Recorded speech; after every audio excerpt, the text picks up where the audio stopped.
আসছে। কথাটা তার বৃদ্ধ বাবা আনিসুল আলীর কাছ থেকে শ্রবণ করা মাত্রই চমকে গেলেন আশা বেগম। সত্যি কি বিথি নাম শুনলেন, নাকি তার শ্রবণ শক্তি বয়সের কারণে কমে গেছে? বয়স কত হলো তার?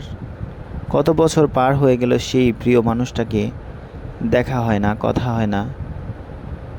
বসে সারা দিনের করা কাজ কারবারের কথা পেট থেকে খালি করা হয় না।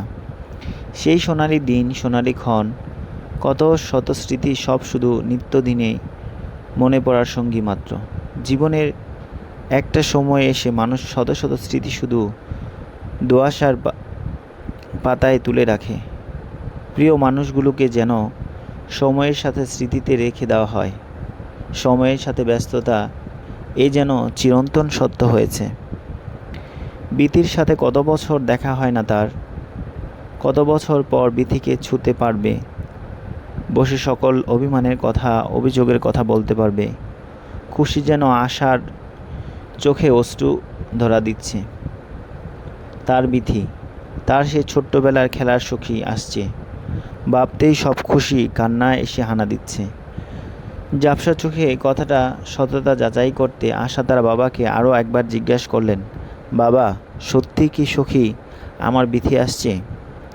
মেয়ের কথা শুনে বৃদ্ধ আনিসুল ভাঙা ভাঙা কণ্ঠে জবাব দিল, হ্যাঁ রে মা, বিথি আসছে, তোর সখী আসছে। আগামীকাল তো 7 মার্চ। তার গত মাসে বিথির ছোট ভাই আনিস এসেছিল, সে খবরটা দিয়ে গেছে।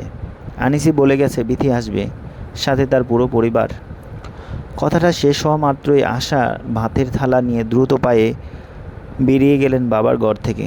বাবাকে সে এতক্ষণ নিজ হাতে খাওয়াচ্ছিলেন। তিনিও এসেছেন 1 সপ্তাহ হলো গ্রামের পরিবার নিয়ে তার জন্মভূমিতে শয্যাশায়ী বাবাকে দেখতে। কত বছর পর বাবার শেষ বয়সে দেখতে এসেছে।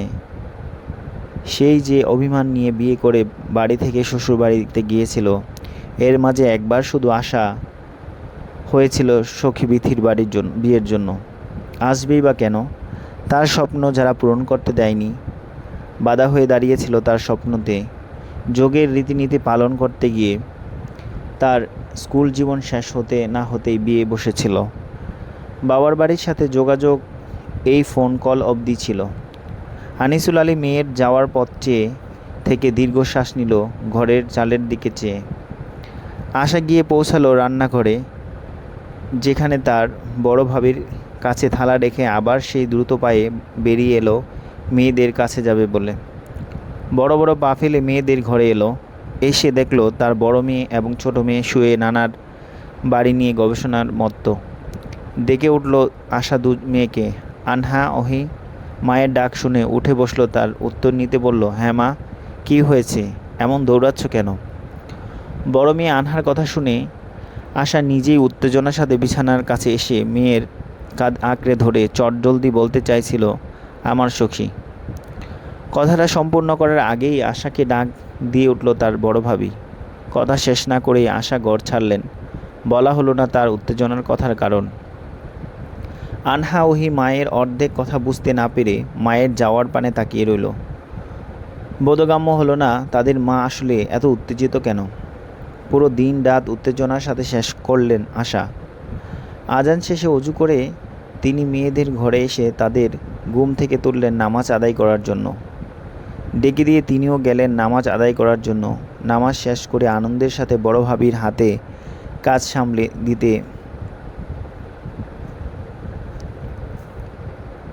সামলে দিতে লাগলেন। মা চলে যাওয়ার বড় ভাবি সংসারে যত্ন করে সামলান। আনহা ওহি গতকাল থেকে মাকে লক্ষ্য করছেন। গতকাল থেকে মায়ের ব্যবহার অদ্ভুত লাগছে। এত দ্রুত চলাফেরার কারণ দুই বোনে ঠাউর করতে পারছে না।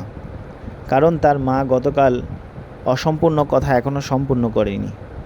ঘটনা বুঝতে ওহি ভাবুক ভঙ্গিতে প্রশ্ন করলেন বোনকে, ব্যাপার কি বলো তো আপু?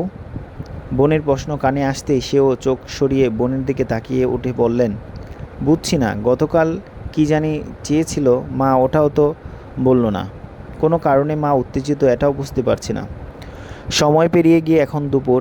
আশা যেন আর তর সইছে না। খাবার পর সকালে একবার বিথির বাড়ি থেকে খোঁজ নিয়ে এসেছেন নিজে গিয়ে। এক বাড়ি পর বিথির বাড়ি। তারা ঢাকা থেকে ভোরে গাড়িতে উঠেছে, নিজেদের গাড়ি করে আসবে। আসতে দুপুর হওয়ার কথা, এখনও তো দুপুর। এসে পৌঁছালো না কেন? এখনও তার সখী ভাবতে ভাবতে পেছন থেকে ডেকে উঠল, আনহা মা। মেয়ের ডাক শুনে ঘুরে তাকালো আশা। মায়ের দিকে তাকিয়ে আনহা প্রশ্ন করল, মা কি হয়েছে বলো তো? কাল থেকে তোমাকে লক্ষ্য করছি, কেমন আনন্দ আর উত্তেজনা গিয়ে আছো, কিন্তু তুমি এখনও বললে না কারণটা কি? মেয়ের কথা শুনে আশা আনন্দ ভরা মুখ নিয়ে বলে উঠল, আনহা তোর বিথি খালামণি আসছে আজ, আমার প্রাণের সখী আসছে। মায়ের মুখে বিথি খালামণির কথা কত শত শুনেছে সে। মায়ের প্রায় প্রত্যেকটা কাজের সাথেই বিথি খালামণি থাকতো, কিন্তু কখনো দেখা হয়নি তাদের সাথে যোগাযোগ না থাকায়। কথাটা শুনে সেও মুখে হাসি উঠল, সত্যি মা? উত্তরে আশা বলল, বিথি আজই আসছে, তোদের কাল বলতে গিয়ে বলা হয়নি। আনহা মায়ের মতো আনন্দে দিশেহারা হয়ে গেল। সেও দেখবে কত বছর সেই কাঙ্ক্ষিত মানুষটাকে, যে মানুষটা তার মায়ের বন্ধুত্বের কথা শুধু মুখেই শুনেছে তারা। ঘড়ির কাঁটা দুপুর 1টা। শহর থেকে গ্রামের পথ পেরিয়ে সেই কাঙ্ক্ষিত অপেক্ষার প্রহর শেষে গাড়ি এসে থামল মণ্ডল বাড়ির সামনে। গাড়ি থেকে নেমে দাঁড়িয়েছেন বিথি জাহান। চোখ দিয়ে নিজের সেই চেনা জন্মভূমি চোখ বুলাচ্ছেন। নেই সেই চেনা জন্মভূমি, আর তার আগের মতো নেই। কত পরিবর্তন! এই গ্রামে কত শত স্মৃতি তার সখী আশার সাথে হাত ধরে ঘুরেছেন, খেলেছেন, হাত ধরে স্কুলে গেছেন। সব যেন স্মৃতির পাতায় আপনা আপনি ভেসে উঠছে। তার সখী আশা কই? সে শুনেছে ছোট্ট ভাইয়ের কাছে সখীও এসেছে, এই জন্যই সে তো আশার এত তাড়া। মান ভেঙে তার সখী এসেছে, দেখবে তাকে কত বছর পর। সেই যে বিয়ে করে নিজেও প্রবাসে চলে গিয়েছিলেন স্বামীর সাথে, তারপর তো সেখানে এত বছর সংসার সাজিয়েছেন, ছেলে মেয়ে মানুষ করেছেন, আর কত থাকবে প্রবাসে? সময় হয়েছে নিজ দেশে ফেরার। এখন আর কোথাও যাবেন না, বাংলাদেশেই থাকবেন তারা। ভাবনাতে মত্ত থাকা বিথি জাহানকে ডেকে উঠলেন পেছন থেকে কেউ, বিথি। চেনা কণ্ঠে ডাক শুনে চমকে উঠলেন তিনি। ঘুরে তাকালেন, তাকেই সেই কাঙ্ক্ষিত মুখ চোখের সামনে দেখল। হায়, কত বছর দেখলেন এই মুখ, কত বছর পর শুনলেন চিরচেনা কণ্ঠ, চেনা প্রিয় মানুষটার মুখে নিজের নাম। আনন্দে আত্মহারা হয়ে কেঁদেই দিলেন তিনি। কাঁদছেন আশাও, এ যেন খুশির কান্না। দিক বেদিক ভুলে চোখ দিয়ে ঝরার পাল্লা ঝরছে।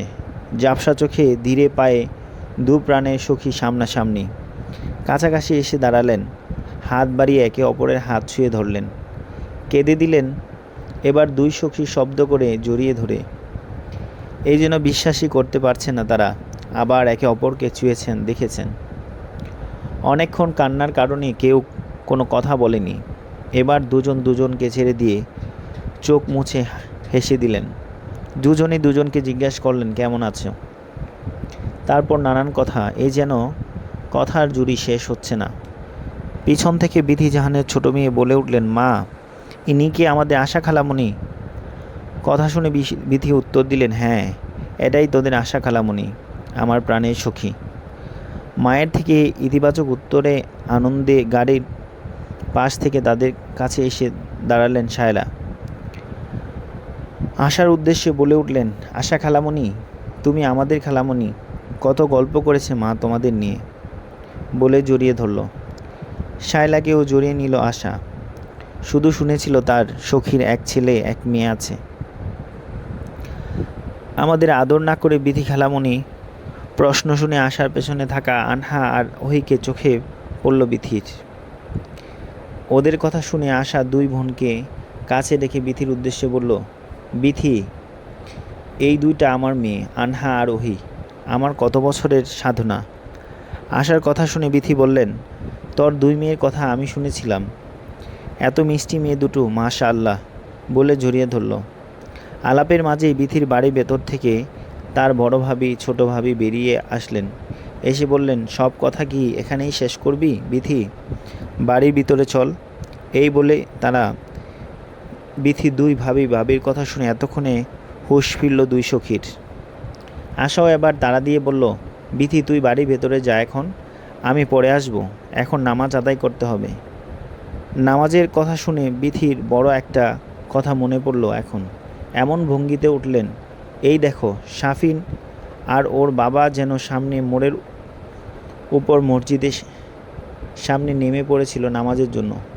এই বলে তিনি ড্রাইভারের উদ্দেশ্য বললেন জিনিসপত্রগুলো বাড়ির ভিতর নিতে, আর আশা এবং মেয়ের উদ্দেশ্য বললেন তার সাথে তাদেরও ভেতরে যেতে। আশা নাকচ করে বললেন, না সখী, ওরাও নামাজ আদায় করবে আমার সাথে, তুই ভেতরে যা, আমি ওদের কথা সাথে একটু পরে আসব। বিথি তার জোর করলেন না, কারণ নামাজ তিনিও আদায় করবেন। বাড়ি ভিতরে যাওয়ার সময় তারা দেখলেন শাফিন ও তার বাবা আসছে হাঁটতে হাঁটতে। কাছে আসতেই হালকা পরিচয় করিয়ে দিতে আসার উদ্দেশ্যে বিথি বললেন, সখী, এই হচ্ছে তোর দুলাভাই শাফিন মাহমুদ। বিয়েতে এসে তো দুলাভাইকে না দেখেই চলে গেলি। তারপর ছেলেকে দেখিয়ে বলল, এটা আমার বড় ছেলে শাফিন মাহমুদ। এই বলে আবার বাবা ছেলের উদ্দেশ্যে আশার হাত পুনরায় ধরে বললেন, এটা আশা, আর মেয়েদের দিকে ইশারা করে বললেন, ওর বড় মেয়ে আনহা আর ছোট মেয়ে ওহি। মায়ের কথা শুনে শাফিন, আনহা আর ওহিকে এক পলক দেখলেন, তারপর আশা দিকে তাকিয়ে সালাম দিলেন। আশা সালাম নিয়ে কিছু ভালো মন্দ কথা বলে মেয়েদের নিয়ে পা বাড়ালেন বাড়ির ভিতরের উদ্দেশ্যে। নামাজ শেষে বিথি বাড়ির দুপুরে খাওয়া দাওয়া শেষ করে দুই সখী দিন দুনিয়া ভুলে খোশ গল্প মেতেছেন। আজ যেন সকল দুঃখের কথা বলে শেষ করে ফেলবেন। বিথির বাবা মায়ের ঘরে তার বৃদ্ধ বাবা মা সহ দুই বাড়ির সকলেই আছেন, শুধু আশার বাবা ছাড়া। বিথির আশার বাড়ির সকলকে এখানে এনেই খাইয়েছেন, তারাও গল্প করছেন। গল্পের মাঝে এক সময় সবার উদ্দেশ্যে বিথি বলে উঠলেন, আমি সবাইকে আমার একটা সিদ্ধান্তের কথা জানাতে চাই। এই কথা শুনে ঘরে থাকা সকলের দৃষ্টি বিথির দিকে পড়ল। সকলের উৎসুক দৃষ্টি এক পলক কেড়ে নিল সবাইকে। তারপর সখীর দিকে তাকিয়ে বলল, আমি আনহার সাথে শাফিনের বিয়ে দিতে চাইছি। শাফিনের বিয়ের জন্য আমি এত তাড়াতাড়ি বাংলাদেশে এসেছি। 1 মাস আগে এসেছি, এসে সব গুছিয়ে মেয়ের সন্ধান করেছিলাম। এখন আর মেয়ে খুঁজতে হবে না। আমার কাছে চোখের সামনে আমারই সখীর মেয়ে থাকতে অন্য মেয়ের পুত্রবধূ করব কেন? আমার সখীর মেয়েকে আমি আমার পুত্রবধূ করব, আমার মেয়ে করে নিয়ে যাব। তারপর থেমে আসার দিকে তাকিয়ে আবার বললেন, শাফিন কানাডা ইউনিভার্সিটি থেকে ম্যানেজমেন্ট বিভাগে MBA কমপ্লিট করে ওখানকার প্রাইভেট ব্যাংকে জব করছিল এতদিন। ওখানকার কোম্পানি ছেড়ে এসে ঢাকাতে BDBL ব্যাংক জব শুরু করেছে। আমার ছেলে মেয়েকে আমি নিজ হাতে গড়েছি। বিদেশে থেকেও সেখানকার বাজে ছোঁয়াতে লাগতে দিইনি।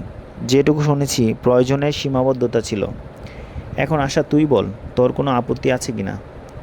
সখী বিধির কথা শুনে যেন বড়ভাবে চমকালেন আশা। তার মেয়ের বিয়ের চিন্তা করেছিল, কিন্তু এত জলদি মেয়ের বিয়ের জন্য ভাবেনি। এখন মেয়ের জন্য এত ভালো ছেলে ও সম্বন্ধ নাকচ করার কি দরকার? এদিকে ছেলে ও সখীর ছেলে আনন্দ আরও দ্বিগুণ করে বিথির উদ্দেশ্যে বলে উঠলেন, এ তো অতি আনন্দের কথা। আমার মেয়ে তোর কাছে দেব। শাফিনের মতো সুদর্শন ভদ্র স্বভাবের ছেলের কাছে আমার মেয়ে দিতে পারলে আমি নিশ্চিন্ত হব। আমি এখনই আনহার বাবার সাথে কথা বলছি। এই বলে তিনি সেখানে বসেই বললেন, এবং আনহার বাবা আমজাদ হক থেকেও ইতিবাচক উত্তর এলো। তিনি এটাও বললেন ছেলে মেয়ের মতামত নিতে। সব ঠিকঠাক থাকলে তিনি কুমারকালী থেকে রওনা দিবেন আগামীকাল। ফোন থেকে রেখে আমজাদ হকের কথাটা বিথির উদ্দেশ্যে বললেন। কথাটা শুনে উত্তরে বিথি বললেন, আমার ছেলের পক্ষ থেকে ইতিবাচক উত্তর আসবে, এটা আমি নিশ্চিত। থাক, তুই শুধু আনহার মতামত জেনে নে। ও চাইলেই বিয়ে হবে, নয়তো না। আমার ফুটফুটে মেয়েটার অমতে আমি বিয়ে করাবো না। বিথির কথা শুনে আশা একটু স্বস্তি পেল। এখন যেদি মেয়েটা রাজি হলেই হলো। এরপর আরও কিছু আলোচনা করলো। গড়ে থাকা শাফিন মাহমুদ সহ সবাই এ বিয়ের জন্য মতামত দিল। কথার মাঝে একথাও হলো যে সব ঠিক হলে ছোট করে বিয়ে আগামী শুক্রবারেই পড়ানো হবে। এদিকে ওহি বাইরে এসেছিল, সেখান থেকে ফিরে যেতে গিয়ে বিয়ের কথা শুনে নিয়েছে। সে দৌড়ে গিয়ে তারা যে ঘরে ভাই বোনেরা মিলে আড্ডা দিচ্ছিল সেখানে গিয়ে বোনের বিয়ের কথাটা বলল। বিয়ের কথা শুনে আনহা চমকে চোখ বড় বড় করে ওহির দিকে তাকালো। ঘটনা বুঝতে বিস্তারিত জিজ্ঞাসা করলো। সব শুনে আনহা হয়ে কিছুক্ষণ বসে লজ্জায় মাথা নুয়ে ফেলল। কেনই বা লজ্জা পাবে না? সে তো শাফিনকে দেখেছে, প্রথম দেখাতেই ভালো লাগার ছোঁয়া দিয়েছে হৃদয়ে। যে ভালো লাগায় তার 21 বছরে পায়নি। প্রণয়বাণী তো কতই তার নিকটে এসেছে, তবে কি এই ভালো লাগার অপেক্ষাতেই ছিল অবুঝ হৃদয়। এবার বুঝি প্রণয়ের ছোঁয়া ছুঁতে দেবে তাকে। সুদর্শন ছেলেটাকে অর্ধাঙ্গ রূপে পাবে। নিজের অর্ধাঙ্গ ভাবতেই বুকে কাঁপন ধরে যাচ্ছে। বুক কাঁপছে। হ্যাঁ, বুক কাঁপছে তো। এই কাঁপন তো তাকে দেখার পরে শুরু হয়েছে। এখন তা দ্বিগুণ রূপে ধারণ করেছে। বসন্তের ছোঁয়া বুঝি তার বুকে কাঁপনের রূপেই ধরা দিল। বোনের এহেন লজ্জা ও চুপ থাকতেই ওহি বুঝল তার বোনের দ্বিমত করবে না বিয়েতে। সেখানে উপস্থিত থাকা শায়লা সহ সবাই শাফিন আর আনহার বিয়ের কথা শুনে খুশিতে মৃদু চিৎকার দিয়ে উঠল। সকলের এহেন কাণ্ডে আনহা ভাবনা থেকে চমকে তাকালো। শায়লা আনহার কাছে গিয়ে জড়িয়ে ধরে বলে উঠল, আনহা, তুই আমার বাবি হবি। ইস, কি যে আনন্দ লাগছে। তোমার মতো একটা মিষ্টি পিচ্ছি ভাবি ডাকতে হবে। এই বলে ঘুরে দাঁড়িয়ে ওহির উদ্দেশ্যে বলে উঠল, তুমি পিচ্ছি বিয়ান হবে। উত্তরে ওহি বলল, আমার অনেক আনন্দ লাগছে শাফিন ভাইয়া, আমার দুলাবাই হবে। এই বলে শায়লাকে সে জড়িয়ে ধরল। আনহা শায়লা আনন্দে দেখে ভাবল, মেয়েটা এই কিছুক্ষণের জন্য এতটা মিশে গেছে তাদের সাথে। আবার বিদেশি কোনো ছোঁয়া নেই, এমনকি শাফিনের মাঝেও নেই। আনহাকে তোর ভাবি বউ করলে তোর কোনো আপত্তি আছে বাবা? মেয়ের কাছ থেকে মাত্র একটা কানে আসতেই ঘুমে একবার ছুটে এলো শাফিনের। সে এতক্ষণ ক্লান্তি ছড়াতে ঘুমিয়েছিল। ক্লান্ত থাকায় শায়লার আড্ডাতে থাকা সত্ত্বেও যায়নি। অন্য একটি ঘরে ঘুমাচ্ছিল। এখন গভীর ঘুম থেকে তুলে সরাসরি একটা মেয়েকে বউ বানানোর কথা বলছে তার মা, অর্থাৎ বিয়ে। কিরে বল? মায়ের থেকে ফিরতেই প্রশ্ন আসলো শাফিনের। ভাবনা দূর করে বলল, আশা খালামণির মেয়ে আনহা আম্মু। ছেলের মুখে প্রশ্ন শুনে বিথি উত্তর দিল, আশার মেয়ে। দেখতে মাশাআল্লাহ, পড়াশোনা করছে কুষ্টিয়া ইসলাম ইউনিভার্সিটিতে, অনার্সে 2য় বিভাগে ইকোনমিক্স নিয়ে।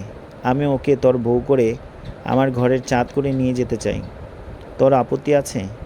এই বলে বিথির ছেলে পানে উত্তর দিয়ে তাকালো। তিনি জানালেন ছেলে ইতিবাচক উত্তর দেবে, তবু নিশ্চিত হতে ছেলেকে জিজ্ঞাসা করা উচিত মনে করল। মায়ের কথাতে উত্তর দিতেই শাফিন বলল, ওই চাঁদকে তোমার যদি আমার ঘরের চাঁদ বানাতে ইচ্ছে করে, আমার তাতে কোনো আপত্তি নেই আম্মু। তুমি চাঁদ এনে দেবে বলেছিলে, এই জন্য বিদেশে কোনো চাঁদের খোঁজ কখনো করিনি। এই বলে মায়ের কপালে চুমু দিতেই মুচকি হেসে ঘর থেকে বেরিয়ে গেল। ছেলের মুখের উত্তর পেয়ে বিথি হাসলেন। প্রশান্তিতে ছেয়ে গেল তার মন, কারণ সে ছেলেকে বলেছিল তার ছেলের জন্য এক টুকরো চাঁদ এনে দেবে। ছেলে মেয়ের কাছে তিনি অনেকটা সহজ, তারাও মায়ের কাছে তেমন। সকল কথাতেই দ্বিধা ছাড়া বলতে পারে। আজ শুক্রবার, কথা অনুযায়ী আজকে শাফিন ও আনহার বিয়ে। সব ঠিকঠাক হয়ে গেছে।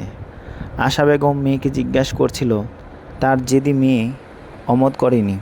মেয়ে রাজি শুনে আশা আনন্দে আত্মহারা হয়ে মেয়েকে জড়িয়ে নিয়েছিলেন এবং মনে মনে ভেবেছিলেন মেয়ে দুটোকে সঠিকভাবে মানুষ করতে পেরেছেন তিনি। বিয়েবাড়ির আমেজ আজ যেন দড়া দিচ্ছে মণ্ডল বাড়ি আর জোয়ারদার বাড়িতে। এদিকে দুই বাড়ির দুই সখীর আনন্দে যেন পুরো বাড়ি মুখরিত। শায়লা, ওহি সহ ভাই বোনের বিয়েতে অনুষ্ঠানে কাজকর্মে আনন্দ মেতেছে। বিয়ের জন্য কেনাকাটা থেকে শুরু করে সকল সাজানো গোছানোর কাজ তারা সাহায্য করেছে। বাড়ির বড়রা রান্নাবান্নার দিকে সামাল দিচ্ছে। সময় দুপুর 12টা। নানার বাড়ির একটা ঘরে আনহাকে সাজানো হচ্ছে। পরনে তার লাল বেনারসি। সেই বেনারসি সে নিজে পছন্দ করে কিনেছে এবং শাফিনের সঙ্গে গিয়েছে। শাফিন নিজে প্রস্তাব রেখেছিল তাকে নিয়ে বেনারসি কিনবে। সেদিন বেনারসির সাথে শাফিন নিজে হাতে নাকফুলও কিনেছিল। বউয়ের জন্য নাকফুল নাকি স্বামীর কিনতে হয়, এটা তার মা বলেছিল। সাজানোর দায়িত্বটা সায়লা নিয়েছে। ঘরের কত শত কথা হচ্ছে, আর সেসব কথার মাঝে সে নিজের মতন ভাবনাতে মত্ত। তার ভাবনা তো সেদিন রাতের মুহূর্তে আটকে আছে। সেদিন সকালে বিয়ের মতো মত দিল শাফিন তার সাথে আলাদা করে কথা বলার জন্য। শায়লাকে দিয়ে খবর দিছিল সে গিয়েছিল শাফিনের ডাকে তার সাথে কথা বলতে। ওহ, একা যায়নি সে লজ্জার জন্য। ও হে শায়লাকে নিয়ে গিয়েছিল নানাবাড়ির পেছনে পুকুর পাড়ে। গাঁট বাঁধা সেখানে দূরত্ব রেখে পাশাপাশি বসে কথা বলছিল। দূরত্ব থাকা সত্ত্বেও যেন কাঁপাকাঁপি শেষ হয়নি, বরং শাফিন দেখার পর কাঁপাকাঁপি থেকে বেড়ে 4 গুণ বেড়ে গিয়েছিল। আর কাঁপাকাঁপি দেখে শাফিন মুচকি হেসে বলেছিল, এই কাঁপাকাঁপির কি আমার জন্য? সে কোনো উত্তর দিতে পারেনি, লজ্জায় শুধু মাথা নুয়েছিল। উত্তর না পেয়ে শাফিন আবার বলেছিল, আমার ঘরে চাঁদ হয়ে আমার ঘর আলোকিত করার জন্য প্রস্তুত তো তুমি? কথা শুনে চমকে এক পলক শাফিনকে দেখে আবার মাথা নুয়ে মনে মনে বলছিল, ছেলেটা সুদর্শনের সাথে কথাও বলা সুন্দর। এবারও উত্তর না পেয়ে শাফিন আনহাকে সহজ করার জন্য বলল, আমি বিদেশি কালচারে বড় হয়েছি, সেখানে ছোঁয়া আমি একটু হলেও অভ্যস্ত। সেখানে হাজারো ছেলে মেয়ে আমার সাথে লেখাপড়া করেছে, ওঠা বসা করেছে, তবে আব্বু আম্মু বাজে ছোঁয়া লাগতে দেয়নি, প্রয়োজনে বেশি উগ্র হতে দেয়নি। আমরা ভাই বোনও সেটার মানার চেষ্টা করেছি। আমি বলতে চাই, তুমি কি বুঝছো? নিশ্চয়ই। শাফিন যতক্ষণ কথাগুলো বলছিল সে তার দিকে তাকিয়েছিল। এই প্রশ্নের উত্তরে সে বলছিল, আমি শায়লা আপুকে দেখে সেটা বুঝেছি। এমন উত্তর পেয়ে আনহা মতো বুঝে নিয়ে শাফিন চলে যাবার আগেই বলেছিল, আমি নিজস্ব চাঁদ হয়ে আমার ঘরে আসার আমন্ত্রণ রইল। নিজস্ব ঘরে আলো ছড়ানোর জন্য প্রস্তুত হও। কোটি তারার মাঝে আমি আমার এক টুকরো চাঁদ পেয়ে গেছি। কিরে আনহা, বিয়ের আগেই কি বরের সাথে সংসার করা শেষ করে ফেললি মনে? আনহা মামার বড় মেয়ে নিশির থেকে এমন কথা শুনে ভাবনায় থাকা আনহা লজ্জা পেয়ে গেল। মনে মনে ভাবল, কি লজ্জাজনক কথা। বিবাহিত মেয়ের মুখে কোনো লাগাম থাকে না। সময় রাত 12টা। নববধূ সাজে বসে আছে নানার বাড়িতে শাফিনের জন্য দেওয়া ঘরে। ভালোই সাজছে বাসর ঘর। আজ দুপুরের পর শাফিনের বউ হয়েছে সে, ভাবতেই গায়ে কাঁটা দিচ্ছে। একটু পর শাফিন এসে প্রথমেই আনহার উদ্দেশ্যে সালাম দিল। সালামের জবাব নিয়ে আবার সে ফেরত সালাম দিল। শাফিন সালাম নিতেই মুখ তুলে তাকালো সে। ইস, কি লজ্জা! আনহাকে লজ্জা পেতে দেখে সে শব্দ করে হেসে উঠল। তুমি কিশোরীদের মতো করছো আনহা, সেদিন কাঁপাকাঁপি এখনও যায়নি তোমার। উত্তরে কি বলবে আনহা বুঝল না। শাফিন কাছে গিয়ে কানের কাছে মুখ নিয়ে আবারও বলল, কাঁপাকাঁপি কিছু তো করলাম না এখনো কি হাতটা ধরনি? এই পর্যন্ত থাকলে তো কাঁপাকাঁপি কেন? কথা শুনে আনহা এবার বলে উঠল, ইস, কি লজ্জাহীন কথাবার্তা। উত্তরে শাফিন হেসে সোজা হয়ে বলল, লজ্জাহীন না হলে বউ চালাবো কি করে? সব পুরুষ বউদের সাথে লজ্জাহীন, এটা হচ্ছে চিরন্তন সত্য কথা, বুঝলে? কথায় আনহা ড্যাব ড্যাব করে চেয়ে রইল শুধু। শাফিন বলল, যাও ফ্রেশ হয়ে অজু করে আসো, নামাজ আদায় করব দুজনে মিলে, নফল ও তাহাজ্জুদ। নামাজ শেষ করে শাফিন আনহার দিকে তাকালো সেও। তারপর নিবিড়ভাবে আনহার দুহাত মুঠোয় নিয়ে বলল, আমার চাঁদ, আমার ঘরে তোমাকে স্বাগতম। আমার ঘর আলোকিত করার জন্য নিজস্ব সম্পদ হয়ে থাকতে রাজি তো তুমি? শাফিনের প্রথম ছোঁয়া পেয়ে কেঁপে উঠল সে। হায়, এ কি অনুভূতি! পুরুষের প্রথম প্রণয়ের ছোঁয়া এতটা যাতনাদায়ক।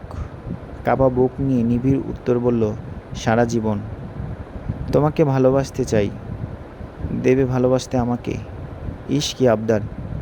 শাফিনের এমন প্রশ্নে আনহা লজ্জা পেয়ে মাথা নিচু করে মাথা জাকিয়ে হ্যাঁ উত্তরে বোঝালো। উত্তর পেয়ে শাবিন আনহার কপালে ঠোঁট ছুঁয়ে নিবিড়ভাবে আলিঙ্গনে আবদ্ধ করল। জীবন সার্থক। সময় এখন ভোর। চারদিকে পাখির কিচিরমিচির কলরব। দুই সখী আশা ও বিথি ফজরের নামাজ আদায় করে তাদের চেনা জন্মভূমিতে, চেনা গ্রামের পথে হাঁটছেন। আর তাদের ছোটবেলার স্মৃতিচারণ করতে করতে নানান গল্প করে চলছেন। তাদের জীবন সম্পূর্ণ। প্রাণের সখী থেকে এখন পরম আত্মীয় তারা। সমাপ্ত।